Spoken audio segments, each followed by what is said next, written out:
Julian, could you tell something about what's happening with the Medicare? That's a very interesting and important topic for most of the Indian subcontinent people because, bulk billing is going away. The time, all those things people are wanting to know. If you can give me some insight on Medicare. People who move to Australia, our Medicare system seems like a miracle to many people, and it's the envy of the world. Labor built Medicare and will always protect Medicare. The announcement that the Prime Minister made in restoring the promise at the heart of Medicare, that it's your Medicare card, not your credit card or bank balance, that determines whether you can see the doctor, is the largest single investment in Medicare in its 41-year history. People new to Australia might not always know the political history, but Medicare didn't just fall out of the sky. It's not something which just suddenly happened one day. It was the Labor Party and the Labor movement for decades that campaigned and worked to win elections and create Medicare. The Liberal Party has never supported Medicare. They went to the 1984 election, the 1987, 1990 elections promising to abolish Medicare, and they did abolish Medibank, the early version, in 1975. So only Labor will always defend and invest in Medicare.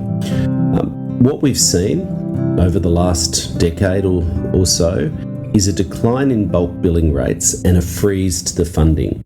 Peter Dutton, when he was the health minister, he can't hide from this. This is not made up. This is what he did when he was Australia's health minister. He tried to destroy bulk billing by introducing his GP tax, a charge for every Australian to see the doctor. He even tried to introduce a charge for Australians to go to public hospital emergency departments, and he cut $50 billion from public hospital funding. That's why Australian doctors voted him the worst health minister in 40 years. In the last 2 years since coming to government, Labor has invested in bulk billing to stabilise the fall in the bulk billing rates and start to turn it around. So we re-indexed the rebate. Peter Dutton and the Liberals had frozen the rebate. The amount that doctors got paid did not change, and that's why doctors eventually had to start charging money on top.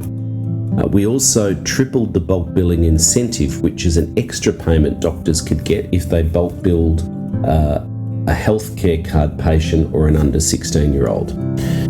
The announcement that the Prime Minister made would extend the bulk billing incentive to every Australian. As well, there will be an extra payment on top, 12.5% paid on top every quarter to a medical practice, to every medical practice that fully bulk bills all patients. So what we believe, what we know will happen with these incentives, we've modelled them, we've worked with the health sector and the doctors, is we'll see more than a tripling of the number of GP practices around Australia to nearly 5,000 practices that bulk bill 100% of the patients. This will mean that you can see a GP for free, and we estimate at least 9 out of 10 visits to GPs will be bulk billed under this policy. So it's a really important commitment. Most of it's already budgeted in the budget as well. We put it in the mid-year budget figures. So this starts now, or? It'll start in November this year if the government's re-elected. If the Labor government's re-elected, this will start in November this year. No phase-in. We're moving to that as a new system to get bulk billing rates up. It's a cost of living measure too. It'll save Australians hundreds of millions of dollars in doctors' fees. But one of the reasons that the bulk billing, the being able to see a GP for free, is so important is it actually it means that lower income people don't delay going to the doctor when they're sick and become sicker. It costs the health system far more to treat an illness when it's progressed or when someone turns up at a public hospital emergency department than just seeing the doctor early on. And then, what we saw with Peter Dutton and the Liberals was just ridiculous. The Prime Minister announced a carefully thought out policy. Peter Dutton's first reaction was, we won't stand in the way.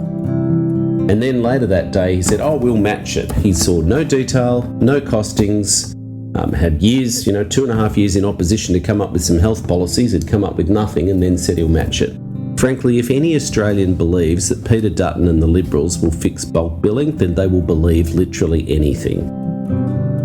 I have a question regarding the private health insurance. The more private insurance people take, less burden on Medicare. But we are seeing a lot of gaps happening. Even if you take the top cover, you go for your elective or selective or whatever operation, you are paying gap. Is there any way government can look into it so the gap is reduced so more and more people start taking private insurance, so that the people who really require Medicare assistance, they continue to get it. People who can afford, go for a private. What's your thought on that? So look, you need to direct the detail of that to the Health Minister or his office, but I'll make a couple of general comments. The universality of the Medicare system is a critical part of its success. That any Australian can see the doctor and be bulk billed, regardless of their circumstances or income. That's one of the core promises for all the reasons that I outlined. Private health insurance is a choice that many Australians make and will continue to make and will remain a part of the healthcare system. There's no proposals to change the rebates and the incentives that exist in the system, but it's also a fact, you're right, that the private health insurance system has been under pressure. That's for a range of reasons, including changing demographics, an ageing population, higher medical costs with new technology and expectations coming online.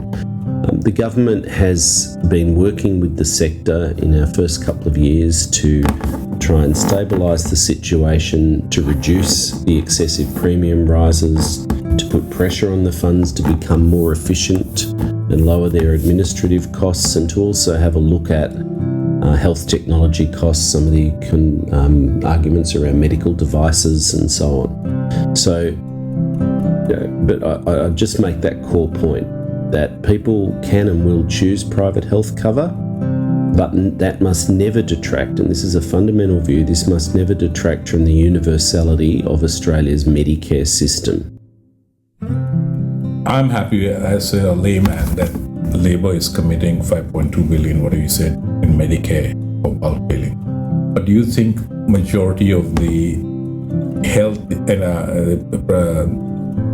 GPs will accept and continue to do bulk billing, or you think percentage of them will shift from gap to bulk billing? What's your opinion on that? We're very confident that these reforms will get us to at least 9 out of 10 GP visits bulk billed over the next few years as the practices transition, and that we'll see a tick up in November when we move to this system. We know that because we've modelled it, we've looked at the health economics, we've listened to the doctors, we've worked with the big health practices, and I'll give you some quotes. I'll get Laura to send them through so you can quote directly from them, that the biggest health practices in the country have said this is the investment that they need, that this will make a significant difference and we'll see bulk billing rates rise. This commitment by the Prime Minister puts back every single dollar that Australian doctors have said was cut from the system by Peter Dutton when he was the Health Minister. Medicare's in its 41st year, and it's a wonderful system we should be proud of, but we cannot stand by and see the heart of Medicare, the bulk billing access to GPs, be degraded. It's good for families, it's good for Australians, and it's good for the health system and the budget that people can go to the doctor when they become sick without letting their conditions progress and cost more to treat or become sicker.